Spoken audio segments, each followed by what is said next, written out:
We're going to chat quarterfinals. I will say, I don't know about you, JR, but when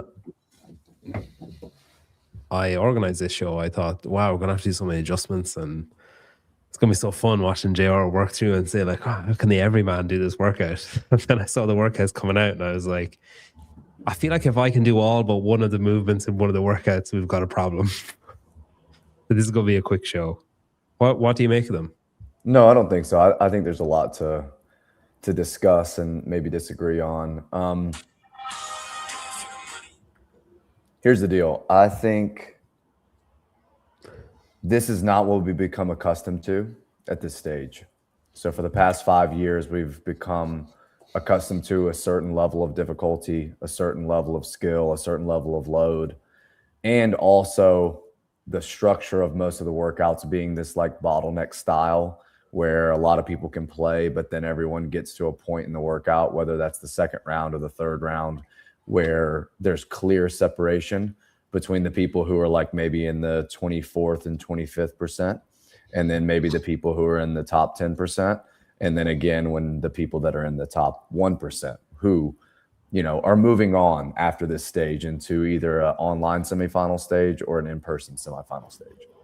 So I think a lot of the surprise, at least from my standpoint, is basing it on what we've seen in this stage every single year leading up to this, and how this is a pretty stark change as far as maybe the goal, which seems to be letting more people play than could play in the past, and hopefully getting more signups from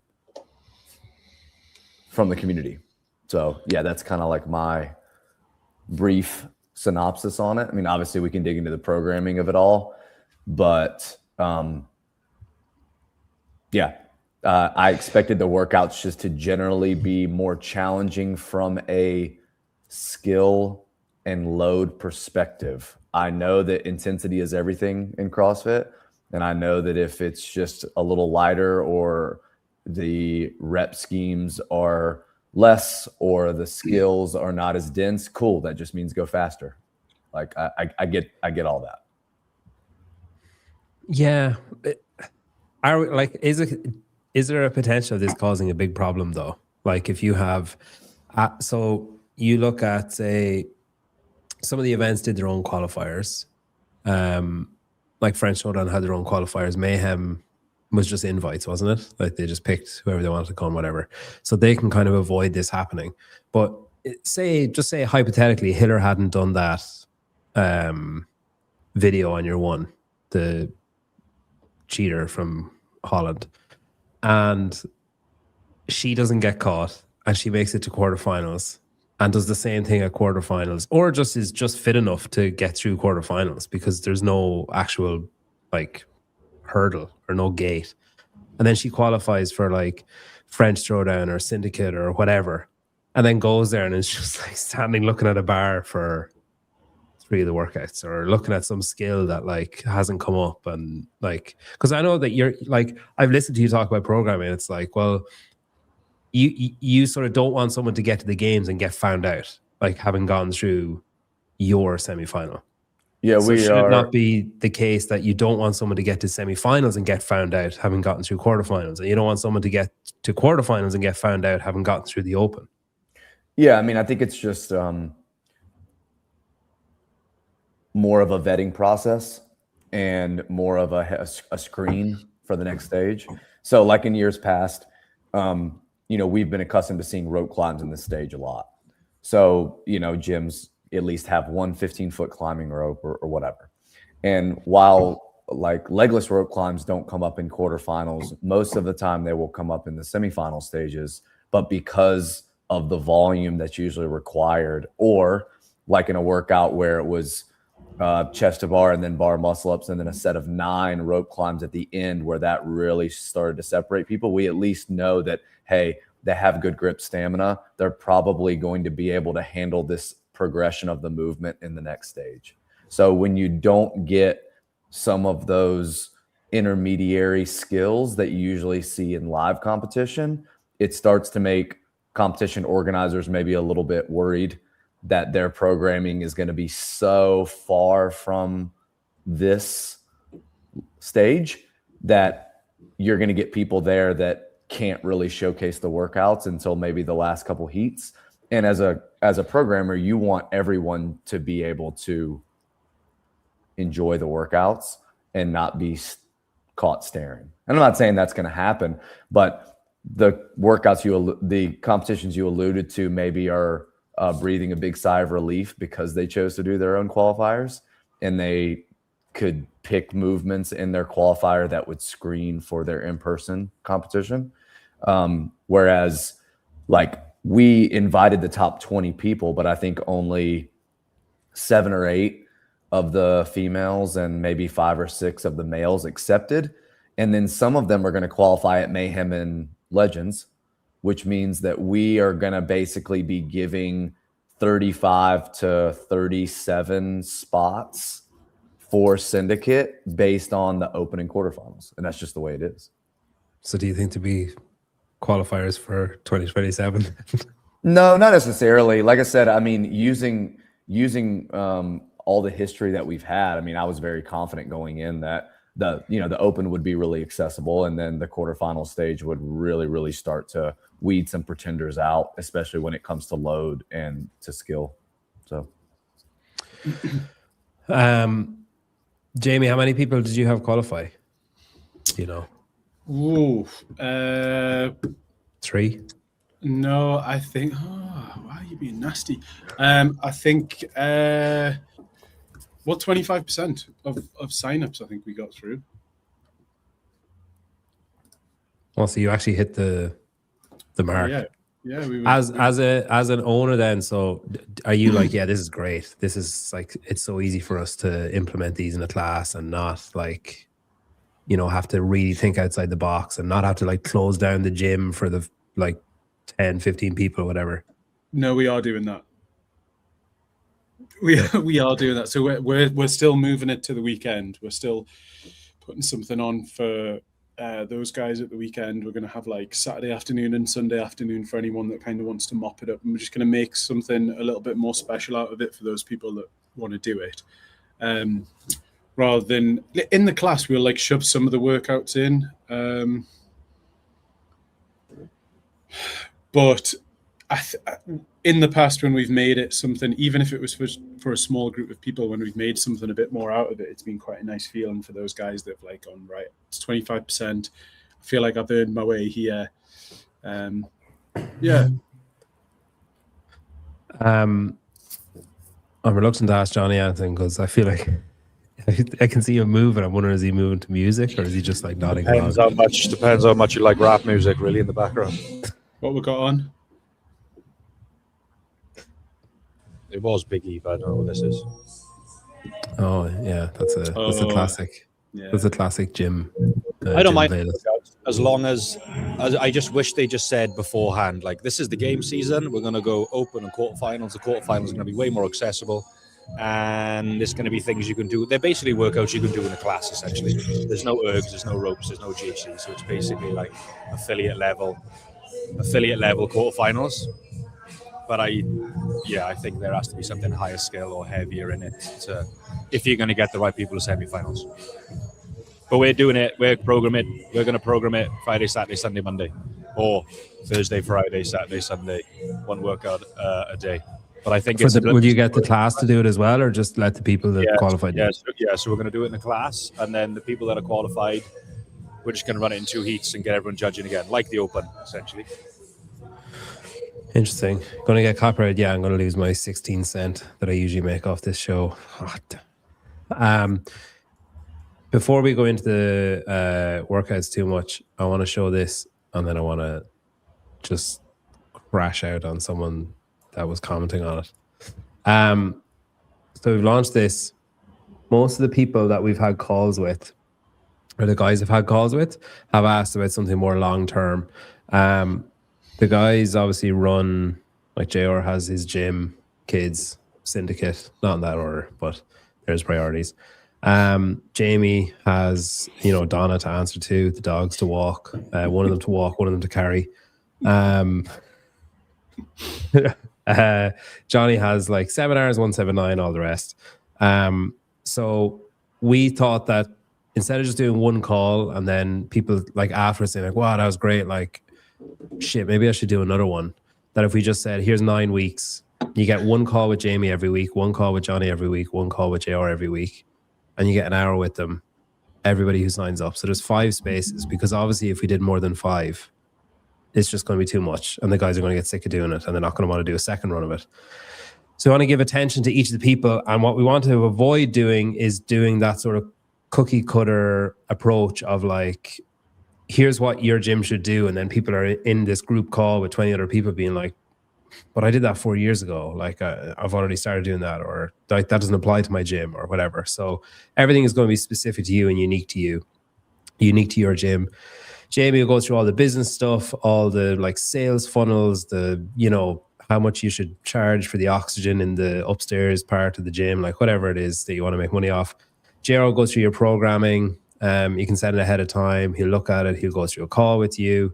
Johnny will look at your like facility, your coaching. We can do online. So you can record your coach's coaching and mic'd up and whatever, and then send it to Johnny. And then he'll have a call with your coach or you and say, your whiteboard brief is terrible, or your shoes are shit, or whatever.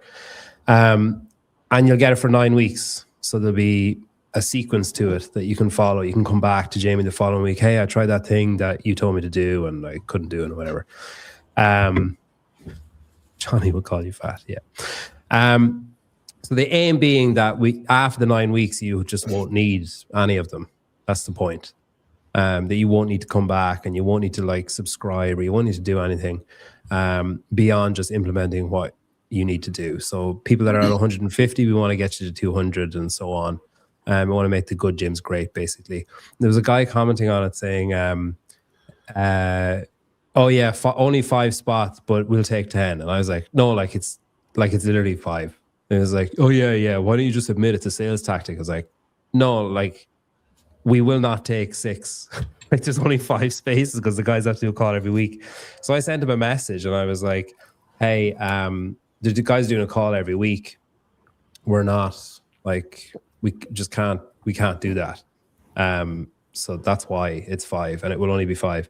And then I replied to one of his comments and I said, hey, if we take more than 5, I'll give you all the money that we get if we take more than 5. So I'm going to take 5, and only 5. Okay, I was planning on taking 15, but can't do it now. Yeah, we'll still be doing the individual calls. So if you're looking at that thinking like, oh, the cost for that is going to be, so it's $5,000 for the 9 weeks. So which works out at about it's like £180 or something per call. Calls now are like £320 for an hour, which we think is still good value. So you're getting better value than what we think is good value. So it's basically like a bulk buy of calls, essentially. There won't be lectures. You're not going to be sitting in a call with 20 other people saying, when someone's saying like, you know, should my door open inwards or outwards? It's going to be like specific stuff to you that you actually care about and that you need to know about.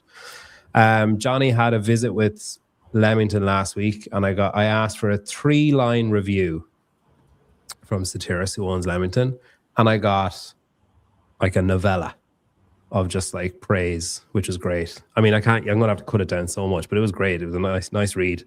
20 minutes this morning I spent reading that. But yeah, really high praise of like, made us think about things we hadn't thought about before, made us think about things we did think about but forgot about, made us like reconsider things that we were doing, made us question things that we're doing, made us think about the programming and how the programming impacts the coaching and vice versa, which is really good. So yeah, that's where the plan is, that we'll launch that in April 13th, I think we said. But like, if we get 5 before then, I'll just kick it off whenever, like after quarterfinals, when the dust settles a little bit, just be like, all right, let's just go now. So we'll go from there. And then the other piece of Red Cell housekeeping, second weekend in July, I think we're going to do an in-person event at Method for gym owners and coaches to come to and do workshops.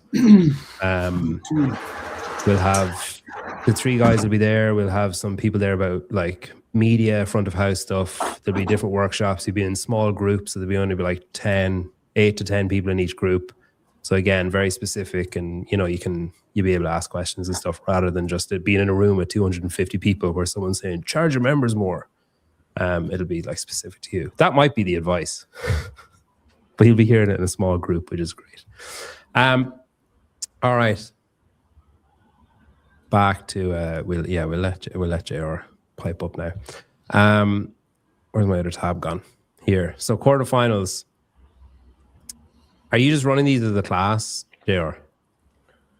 So I didn't know, and I don't think anyone really knew, that Adrian was gonna put them out basically a full week in advance. So I programmed this week as if it was just a normal week. Usually we get the floor plans on Monday, and then we get the workouts on Thursday at 3 p.m. Eastern when the competition starts. So it usually has just been I don't really like to wait around and be at the mercy of someone else's workouts, like especially if I program something Monday, Tuesday that are very, very similar, which actually is what happened this week. I programmed intervals of Nasty Nancy yesterday, and then one of the workouts, workout 1, is exactly those same movement combinations. And now, people that want to do the workouts, yeah, some of them are like, it was good to just get some touches on that combination, but I think they were just being nice. These are really, really good class workouts. They're very easy to slide into class workouts, like without getting too crazy. Wednesday, we have our partner workout has dumbbell farmer carries with a ring complex and a wall complex. So it's like intervals, and it's like heavy dumbbell farmer carry, and then you do 10 ring complexes, which is like 2 toes to ring plus 1 ring muscle up is 1. And then you do farmer carry again, and you do max wall complex with the remaining time in the interval, which is 1 wall walk plus 2 wall facing handstand push-ups. So there's a lot of grip fatigue. There's a lot of shoulder fatigue. Workout 2 works perfectly for this. So basically what I sent my gyms last night was like, hey, this is how the week is programmed already. If you want to program these workouts next week instead, you can just work them into next week. But if you want to sub them into this week, these are the ones that are appropriate. So like, for instance, Wednesday, there's a lot of grip. There's a lot of shoulder fatigue. Go ahead and do workout 2. This is how you would do it. You can do 160 and 80 as a team, partition as desired, choose your own adventure. Or you could do like one of you's working on the hand cleans, one of you's working on the bar muscle ups. When you want to switch, you can switch, and you just keep doing that until you get your totals, like whatever. It's very easy to just kind of plug and play these workouts. Friday, I think my class workout had kettlebell thrusters and GHD sit-ups. And I was like, hey, this workout, you could easily slide in workout 4 or workout 3 or whatever. Like, hey, today the class workout has sandbag cleans, and it has some bounding. You could substitute workout 3. Workout 4, you could do this one on Saturday, and you could do 2K row, double grace, 2K row, 60 strict for time. It's like, it's very easy to make these fit your normal class rhythm, meaning like, hey, you can still keep your partner workouts on Wednesday and Saturday, or you can still keep your Thursday as like an aerobic day, and you could do your machine work and then do all these on the weekend. Like, there's not enough to them to make them really difficult logistically, which is a pretty big change from the past 5 years. I think in the past 5 years, it's been harder to make the quarterfinal workouts class workouts. That has to be deliberate though, right? 100%. And releasing it Monday instead of waiting as well. Yep. So do you think then is this like an easy obviously you don't know, like it hasn't been the same for so many years. There's so much change each year, so you can't really say, well, next year I'll do this. If it was to stay the same, then is this an easy sell for affiliate owners to be like, hey, look, you were just outside the open. Look at the quarterfinals workouts. You can do these. Like, it's not like it's, what's the point? Like, you can actually be relevant or, like get good workouts with these quarterfinals without altering them. here's like, we've got 12 months, let's push on. And you know what I mean? Like as a bit of a retention tool or a bit of a motivator. You guys go. How do you mean, Pedro? As in, like, say previous years, you do the open when there was open and quarterfinals. You do the open and you're like, I just missed out in the top 25%. And then you look at the quarterfinals workouts and you're like, oh, thank God, I just missed out in the top 25%. Whereas now it's like coaches and owners can say to their members, like, hey, look, you like a little bit more, you know, fitness or a little bit more whatever, and you could make it to quarterfinals. And look at the workouts. Like these are attainable. Yeah, and then have a stab at them effectively. It is a bit of a departure from what big departure from what we've seen previously. They're open workouts, like really, aren't they? Like this is open, like 3 years ago, open workouts. Yeah, we're not going any even heavier. A bit light, maybe 140. Yeah, I mean we've had heavier than that in the open, and the highest skill component, bar muscle up and a strict handstand push up. Yeah. And I would say, sorry to interrupt you, Jamie. No, because workout 2 is a choose your own adventure, you can do all 40 before you even touch the dumbbells. So because of that, I think it makes the strict handstand push-ups by far the highest skill, because you are doing it after 2K row and 30 clean and jerk. So at least having to do them under fatigue, that is the most like a typical quarterfinals workout, much like 26.2. where kind of everyone gets to the ring muscle ups and it's just what can you do when you get there. But the way you get there is pretty consistent for most people. I mean, you probably have people getting a score on workout 2 of like 81. I think Boz had said that that's an interesting tie break, that the tie break is whenever you get through 60 of any of the reps. So the workout is 120 reps. Whenever you complete 60 reps, that's your tie break. So technically, if you weren't able to do bar muscle ups, you just do 60 of the dumbbell as hard as you can. You get a really fast tie break, and then you could rest for a few minutes and then try to get some muscle ups. I mean, I imagine the workout is 4 reps. So I'm not talking about the people that are going on to the next round, but maybe you just want to beat all your friends in quarterfinals. Then you pick the movement of the 2 that you know is the most accessible for you for as many reps as you can get in 15 minutes. Yeah. So. Or you split your screen. You have half the screen going quickly and half. It's just useful. That was like, honestly, that was some of the stupidest shit I've ever seen. Like that girl going on Hiller, and people were like, "Oh wow, fair play to her." Like what? That's like robbing a bank, and then you turn yourself in. It's like, wow. I mean, it's real like bravery turning himself in for. It's like he still robbed a bank. Like he still did something. Like I can't understand the fact that it's like, well, she's only 20, don't care. Well, at least she admitted it in the end. It's like after putting up multiple pieces of content on social media, goading Hiller and claiming that she was right and replying to arguing in the comments saying like, no, it's like definitely not. And then I'm pretty sure she still lied about the wall ball. Like that was definitely not a normal wall ball either. And the barbell, she said she didn't know if it was a trainer barbell or not. Yeah. And unless she had elephantitis, I'm pretty sure that plate was small as well. And then the coach really pissed me off, being like, I'm so proud of you. Like, this is such a shit situation you found yourself in. Like, which translates as you put yourself in a terrible situation and should be ashamed of yourself. But it's like, I don't know, I just didn't get it. All right, JR, if you're a regular person, so taking like affiliate programming out of it, just say like, I don't know, your gym is closed till Wednesday. What order do you do these in? Does it matter? Like, I'm not talking about the top, like the guys that are looking to go to semifinals. I just mean people who are like, oh shit, I made quarterfinals. I want to do as good as I can do.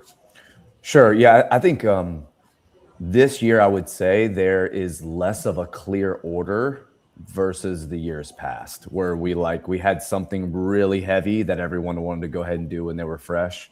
And then maybe they had something like last year, there was a 30-minute AMRAP and everyone was like, well, I'm going to wait until Sunday to do that one because I don't want to do anything after I'm done. These are a little bit more individual, meaning if you are someone that is not very skilled and you know the strict handstand push-up is going to be the hardest movement for you, you 100% do workout 4 first. because you need to do that workout without any of that dumbbell front rack shoulder fatigue, without any of the double under shoulder fatigue, really just any working out. You need to do that workout first so that you can get as many of those strict handstand push-ups as possible. Because for some people, it'll still be like a 20-minute AMRAP for them.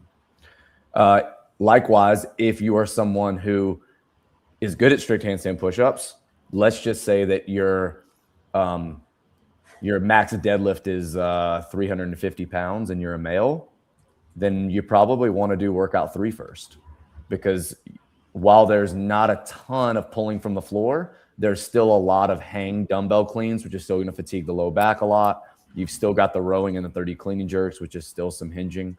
So it's very, very individual. If you're someone who doesn't have good grip endurance, while I think workout 2 is going to make you the most sore for the whole weekend, if you're just trying to do this to get as good of a score as possible, you probably want to just pick the workout you're most afraid of and do it first.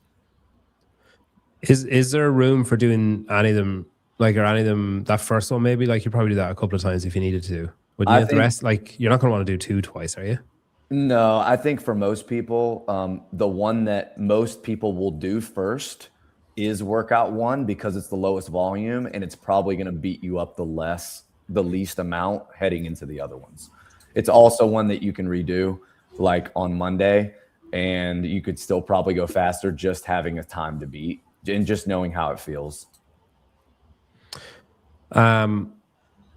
Johnny, are you just going to do it like 1, 2, 3, 4? No, I think we're going to go with the dumbbell muscle up one on Friday, just because we have a weightlifting class on at the same time. So that workout just allows us to get literally everybody on a pair of dumbbells, and then the rig is free. So it's just easier for us to do that then, rather than like shuttle runs going on with the weightlifting classes on and bar face and burpees and overhead squats. So just for our gym, we're going to program it as, the bar muscle up one's going to be Friday. We're going to do the clean and jerk one Saturday. The overhead squat one Sunday. How many pairs of 22.5 kg? How many pairs of 50s do you guys have, and 35s do you guys have? 8 22 and a halves and 8 15 kilos, I think we've got about 15, 16 pairs, quite a lot. And I think I'm somewhere in between. Like, I think I'm like 8. Like, I think I may have like 8 to 10 pairs. So we'll probably prioritize people that are in the quarterfinals with the weights, and then if we need to go kettlebells or lighter dumbbells or whatever, we're going to do that. Yeah, and I think like for this workout specifically, you probably need to go like 135 or maybe even 155 because the grip fatigue is so different with a barbell. But you could easily use a barbell for this too. Yeah. Just do it like that. Jamie, watch this. Your affiliate could be better. You don't need a conference telling you to get more members and charge more. You need advice that actually applies to your gym. At Red Cell, we connect you with proven affiliate operators who help you improve your facility, programming, and business with actionable guidance specific to you. No generalities, just real solutions. Visit callredcell.com and take your affiliate from good to great. That's good, wasn't it? It's very cool.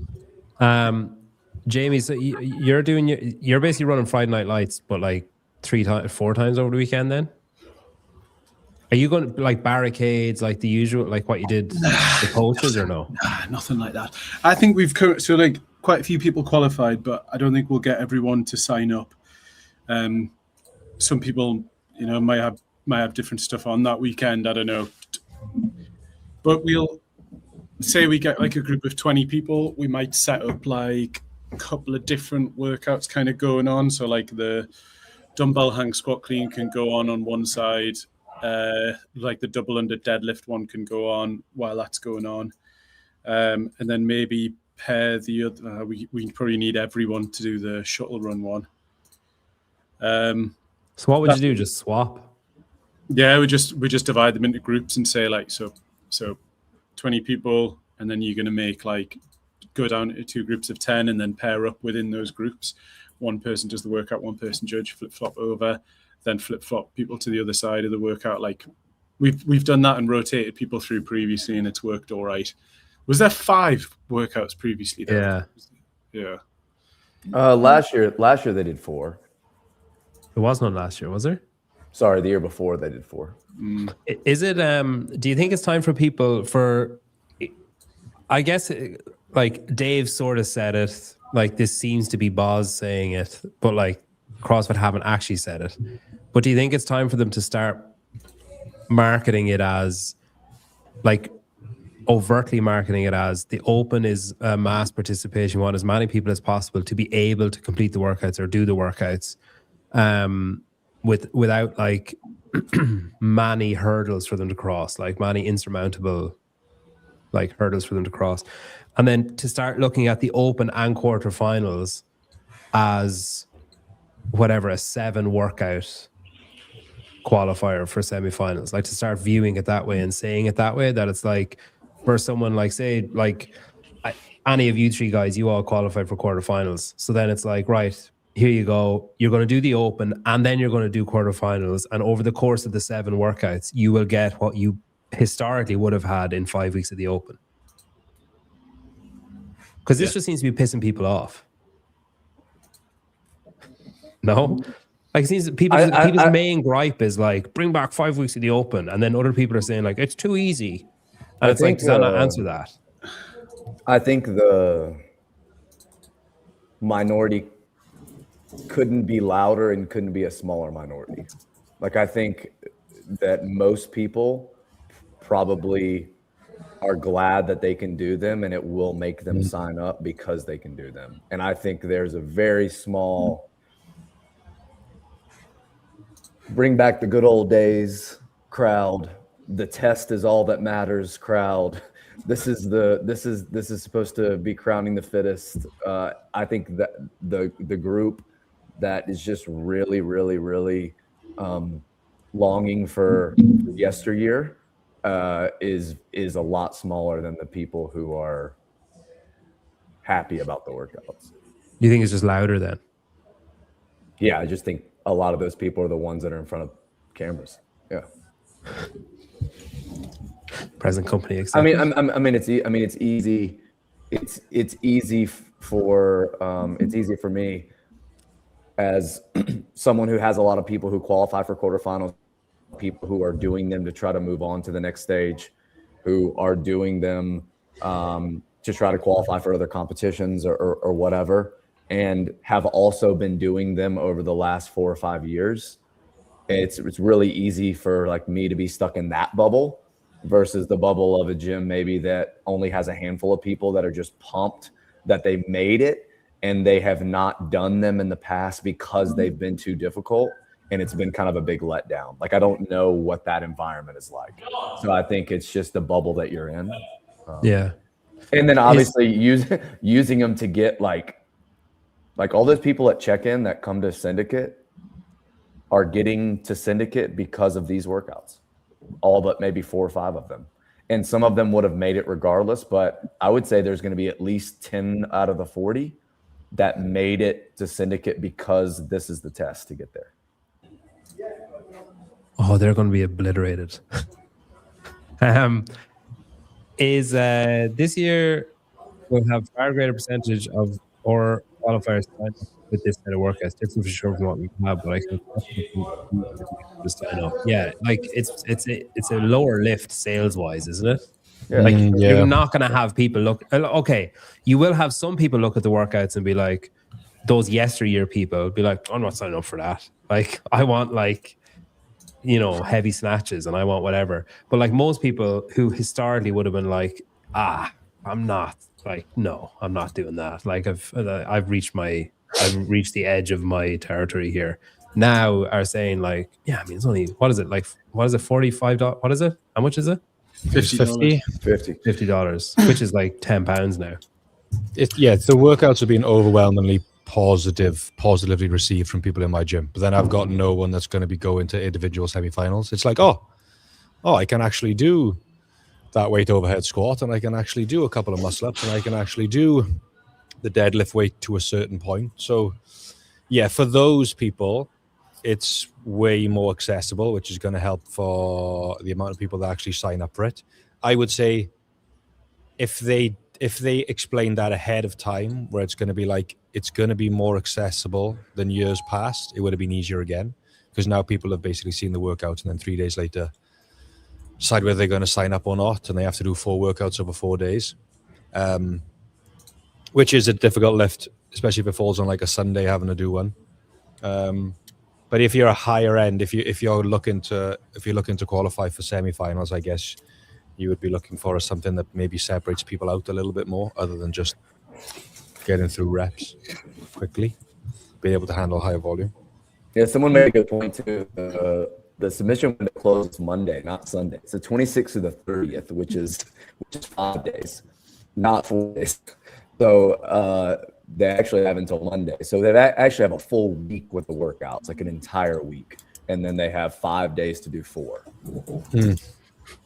The lack of password thing is just crazy to me. That is just like, I don't know. It's just the level of trust. Like, it's like they're in some kind of abusive relationship. Right? Like, they've been shown no like reciprocation of that level of trust with people doing workouts, and yet again they're like, I'm sure this will be fine. Like, I can't see any issues. I said this last year when they programmed on semifinals and they did 800-meter runs for the team, and they were like, hey, if 4 people on the team and the head judge and the floor judge want to all just agree to be untruthful, then yeah, they could cheat.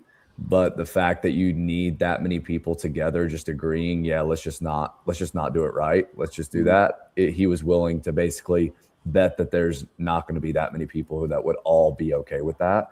Likewise, I guess you have an individual and you have at least one judge that's taking a judge's course that have to both just say, hey, instead of doing strict handstand push-ups, I'm just going to use an ab mat. Is that okay? It's just 2 inches difference. Yeah, that's cool, whatever.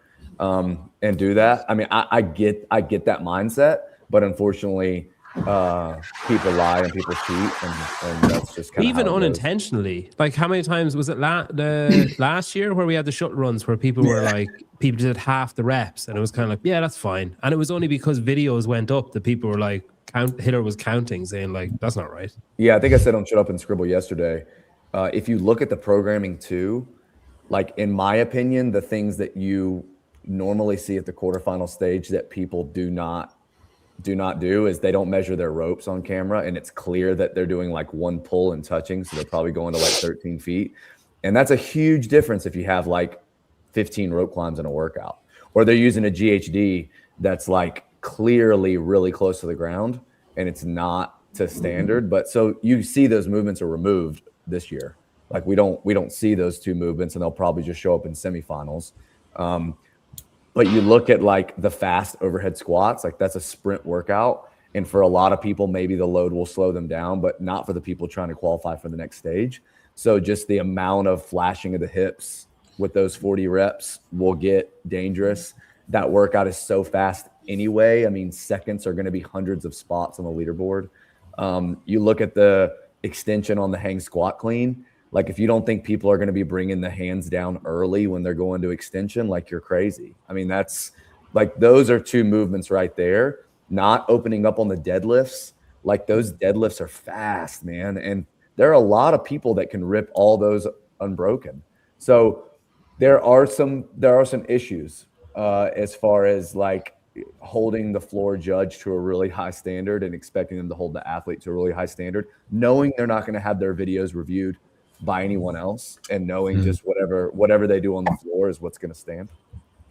Are you nervous, like, if you're a semifinals athlete who isn't of an invite caliber?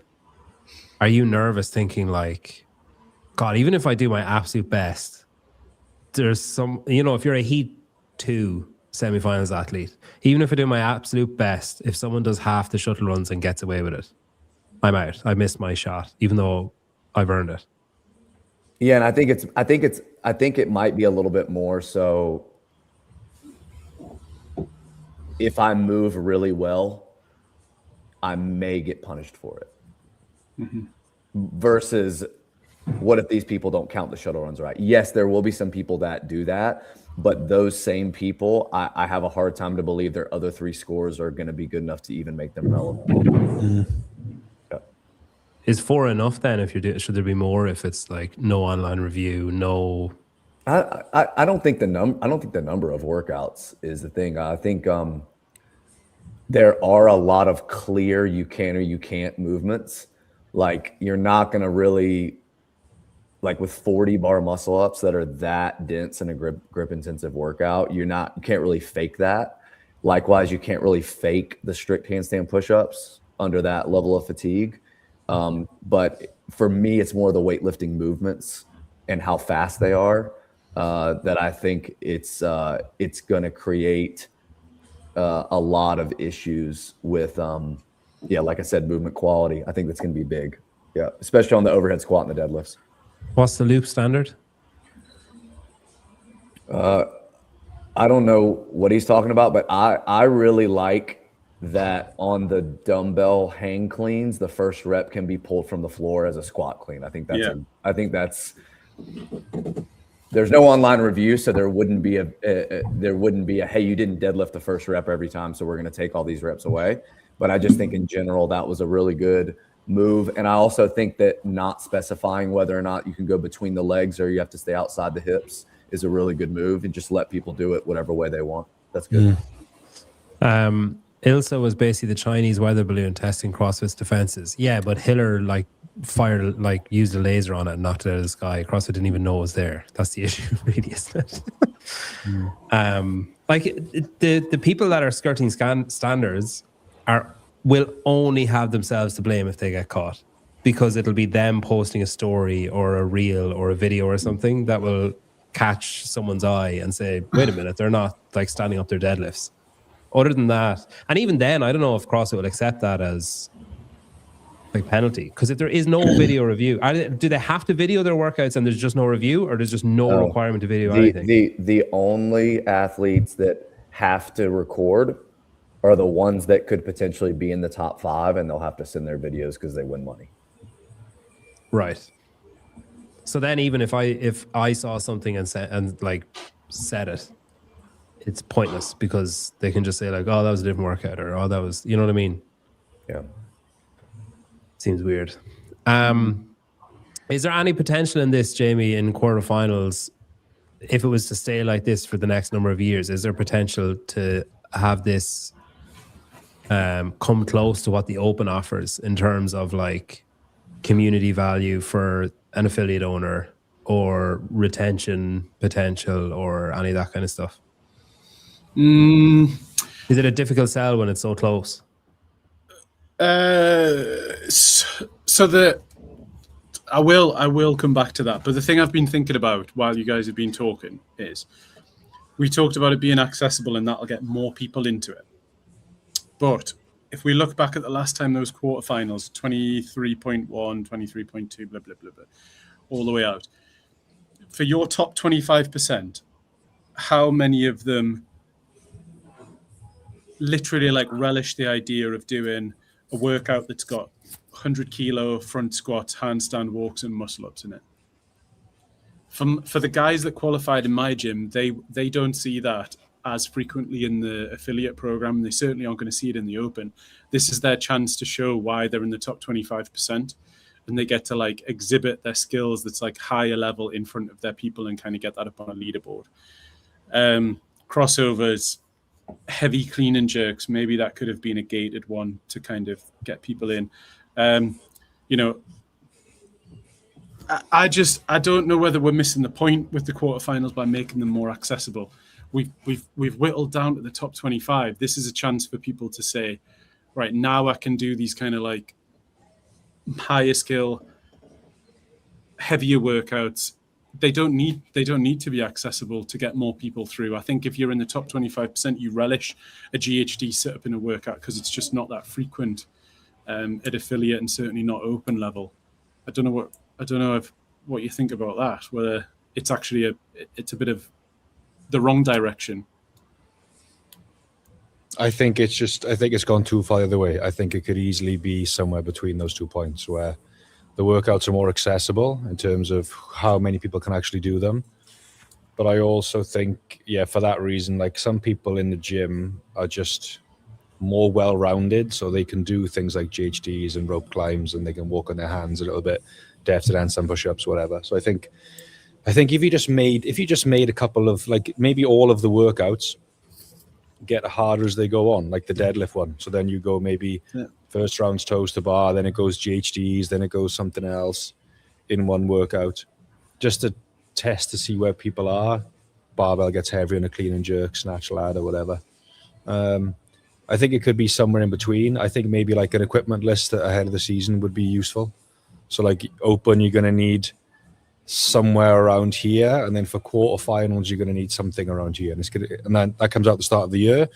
And if you put a picture of a GHD to a certain standard, rope climb to a certain standard, it's easier for the affiliate owner to get those ready.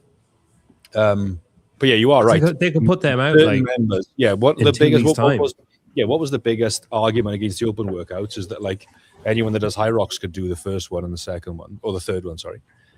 So you make them hard enough that separates not only people in the class from other people in the class, but our fitness methodology from other fitness methodologies. But then if you go too extreme, it becomes like a semi-final. So I think it's somewhere in the middle where you have. I would have liked to seen GHDs and rope climbs and stuff in there. The problem is that it, if you're going to say, okay, we're going to do them in a class environment, which is what these workouts are, 99% of gyms don't have the ropes or the GHDs to be able to do that, or the handstand walk-in space. So then it's like, okay, well, you put some GHDs in there, and then you're probably taking away the option to put them in a class for most people. Then you leave them out, and then you're losing out on maybe a more difficult movement, but then becomes more viable for class. So, yeah, it's a difficult one. If they have shuttle run space, they have handstand walk space, though. Yeah. As long as the workout is laid out in a certain way. I think maybe that's the test. It's like to see whether it's a good workout that'll kind of get the top 25% fired up. That's like, is this something like that you can run in a class and it can just be like any other workout? Well, that's the test to say that it's not special and it's not going to get these people fired up and it's a little bit too meh.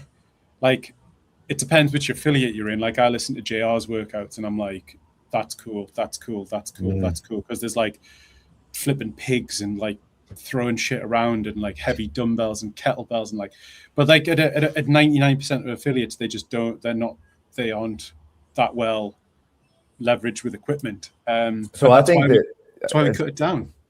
To Johnny's point, I think that over the last 5 years, having GHDs in quarterfinals, having rope climbs in quarterfinals, I wish there was a way to know how many affiliate owners have been like, you know what, I will put some money to the side and I'll get a couple more GHD machines and I'll hang some more ropes because they're not that expensive, because I know when this stage comes, people are pumped to do it. And I don't want to spend my entire weekend because I have one GHD and I have an 18-minute workout with rope climbs, GHDs, and pistols, spend my entire weekend judging people because I can only do heats of one. I think there's been a ton of gym owners that have probably leveled up their equipment because of the needs of quarterfinals, which I think is really good. But to like going on what Johnny's saying, if they wanted to, they could just say after quarterfinal, they could do it now, right? They, like Boz and Dave could just get together and say, okay, like what are things that could potentially, we're not going to hamstring ourselves, but could potentially come up in the open. All right, here's an equipment list for the open for the next 5 years. What are movements that could potentially come up in quarterfinals? Okay, here's it's going to be the open plus, and then these 10 things. That's their opportunity. Like he's mentioned the Echo Bike a couple of times. That's their opportunity to put that in. Put in the rope, put in the GHD, like list the standards like Johnny's saying. It needs to be this high off the ground. Like just fucking buy a Rogue one and you can't go wrong. And just like itemize the stuff. And then gym owners have basically 12 months to get enough stuff for the open, for quarterfinals, and then they don't need to worry about anything else. Anyone beyond that, if it's like, oh, what I want to do in affiliate semifinal, like that is your problem. Like the owner's responsibility is on that athlete. Like it's on Jason to make sure that he has the stuff to do it. That I don't think that should fall on the affiliate owner. I'm sure JR agrees.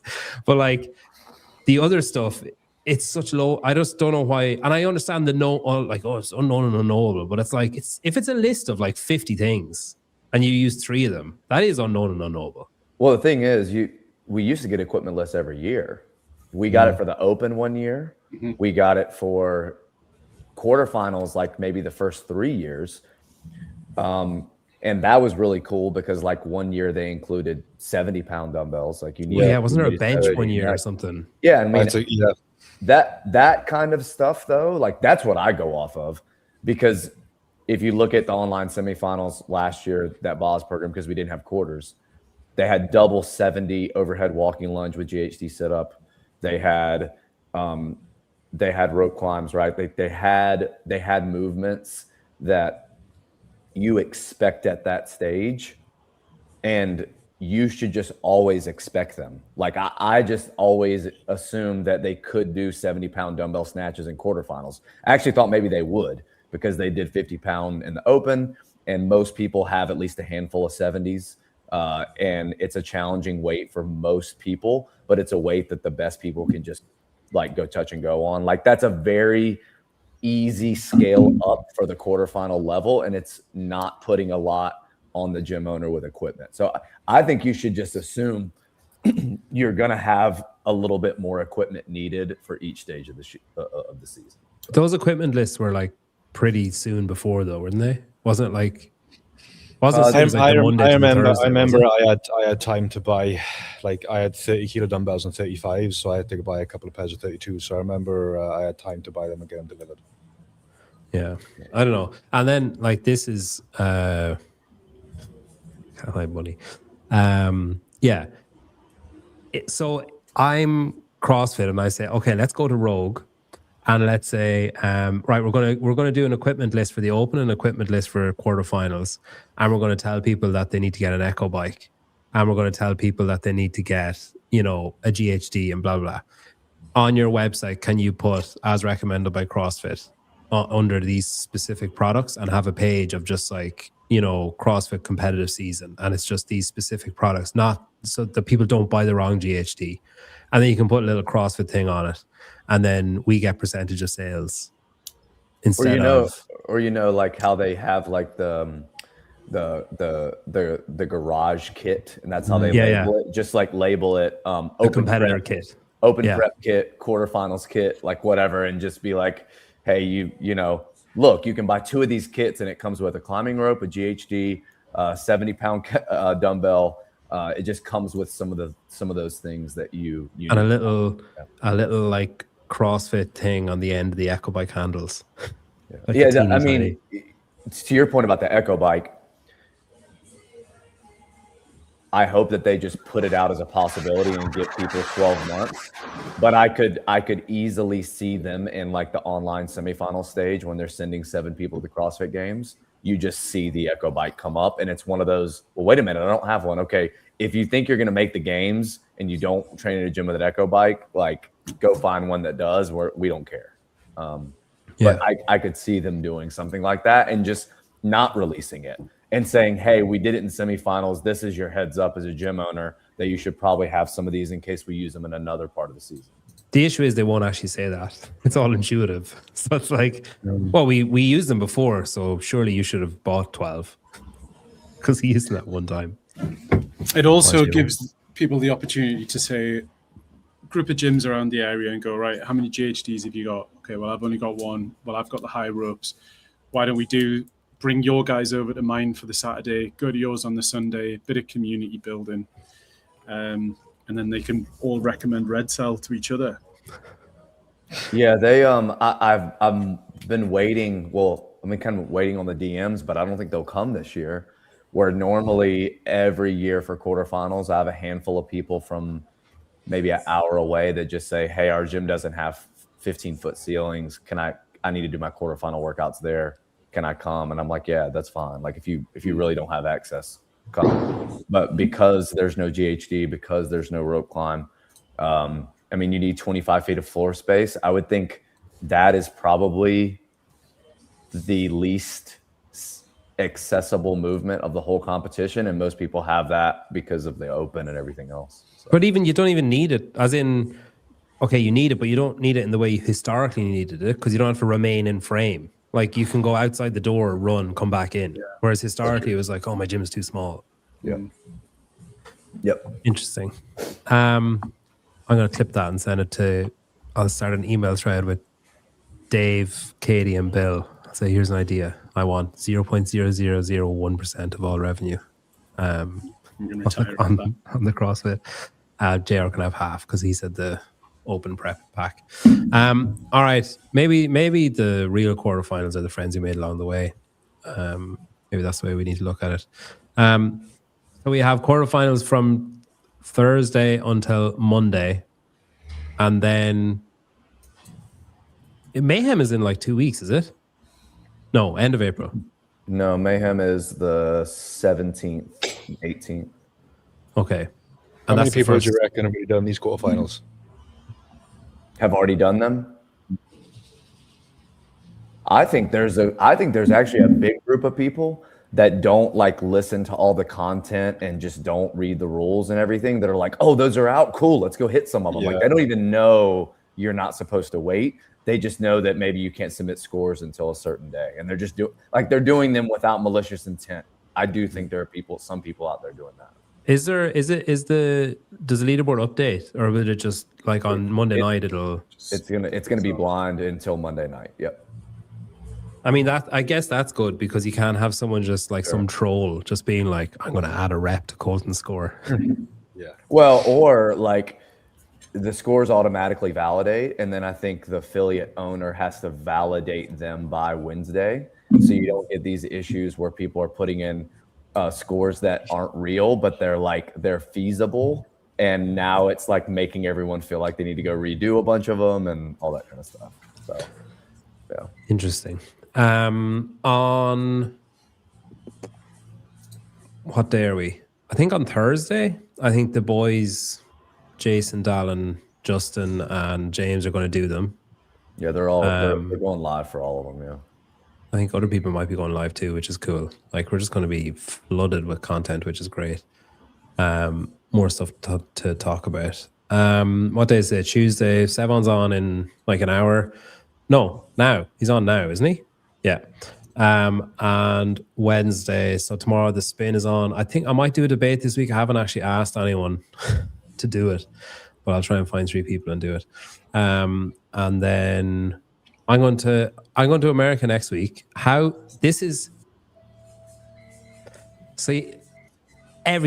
Just everything on earth is just give me more fucking money. Like everything. It enrages me. So it's like, okay, I have my visa to go to America. So you apply and you get it for like whatever, 3 years or 18 months or something.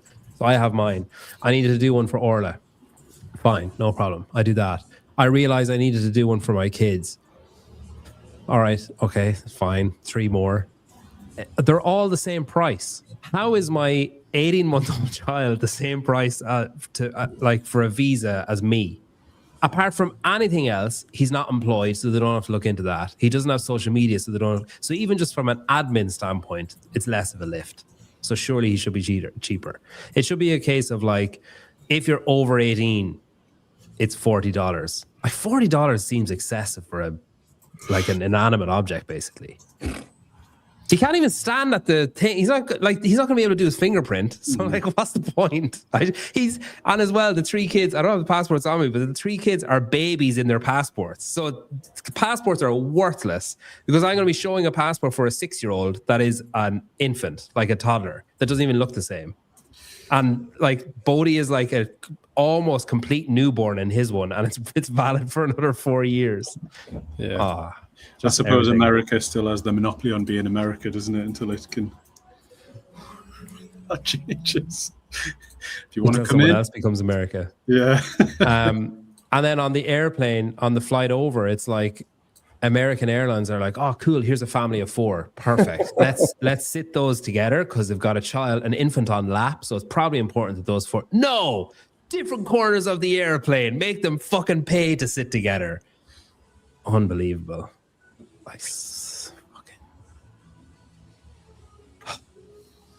I haven't even left the country yet. I've spent like so much money on going. Like it's insane. I'm actually like my biggest fear. I need to check, but my biggest fear is what agreement did I agree to for the rental car from Charlotte? That's my biggest issue because I just they require such a big deposit.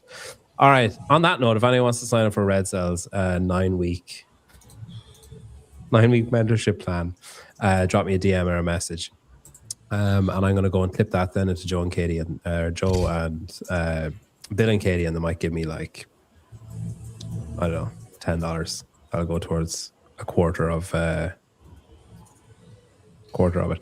I agree. I should be the one penalized for letting it happen. Who? The coach?